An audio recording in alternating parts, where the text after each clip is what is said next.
if I talk to somebody about a business, like opening a small business and being in business for yourself, if I talk to another American about something like that, they understand it and they instinctively start thinking, yeah, I've always wanted to own a business, or I've always wanted to be in some kind of business. And it doesn't make any difference if you're white, black, or Hispanic in America. It doesn't. If I talk to anybody who's an American of any race, they will all say, yeah, they all think like that because they see that. They see the idea of ownership. That is what they're trying to get rid of, by the way. All of the people that are importing everybody here, all this cheap labor, all the H-1Bs, all the illegals that they will never get rid of, the 800 to 1,000 anchor babies getting dropped every single day in the U.S., that's what they're trying to replace. For those of you thinking, oh, it's about white replacement. Oh, no, it's about white replacement for now. Then it'll be about black replacement, and then it'll be a Hispanic. I'm like, you guys are on the list. You understand? You are on the list. You're just right behind it. Like anybody thinking you're escaping this, you're not. It's because it really isn't a skin color issue. When it comes right down to it, it's really not. It has to do with what's up here. You as Americans who speak my language, American English, okay? And this applies to the rest of the Western countries as well. But I'm talking to Americans. Everybody else is listening in. If you, again, assuming you speak English. But any of you out there who think like, in terms of ownership, yeah, I want to own property. I want to own my business. I want to own my labor. I want to own my money and not have my money, turned into worthless trash because you're just going to keep printing dollars on the back end of that. Anybody who thinks like that, that's who they're trying to get rid of. That's the truth. That's why they're trying to get rid of you guys. So understand that, that's small business is the bane of the existence of government and bankers and giant oligarchs and billionaires.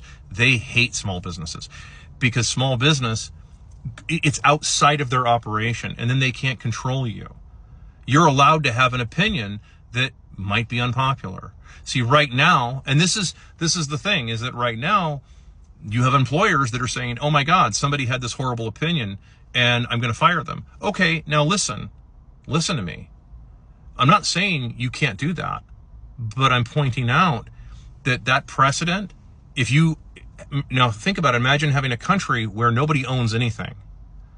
You're like, oh, but they had an unpopular opinion. No, they had an opinion you didn't like. And eventually that's going to be turned into so-called hate speech.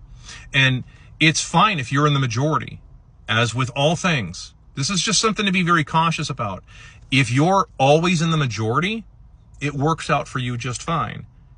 As soon as you're in the minority, as soon as you have any opinion that goes against the majority at the time, especially the emotional majority. Because remember, governments and all this, look, this is it's all it is your collective incompetence and greed made manifest in an entity. That's all it is, your collective greed and incompetence as a human being.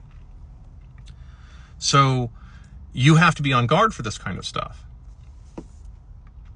Well, but we don't like, I know you may not like anybody's opinion, and that's okay. You can not like it, and you can disapprove of it all you want. But as I point out, that's a slippery slope, and eventually it will get flipped back onto you. That's coming. It will eventually get flipped back onto you at some point. This is why you want to be very cautious with this kind of thing.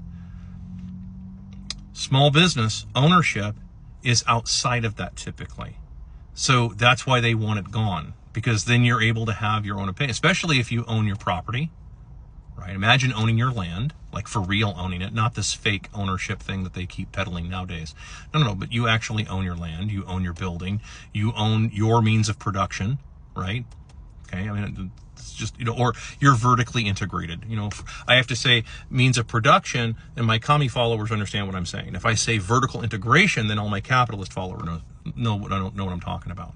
But if you own all of that, if you're an actual owner of your own life, your own labor, and the own product of your own labor, such as farming, etc., not just farming, but I mean like machine work, you name it. Whatever it is, okay, or you're a fabricator, you're a welding fabricator in your shop on your acreage or something like that. Whatever it is, you own all of that.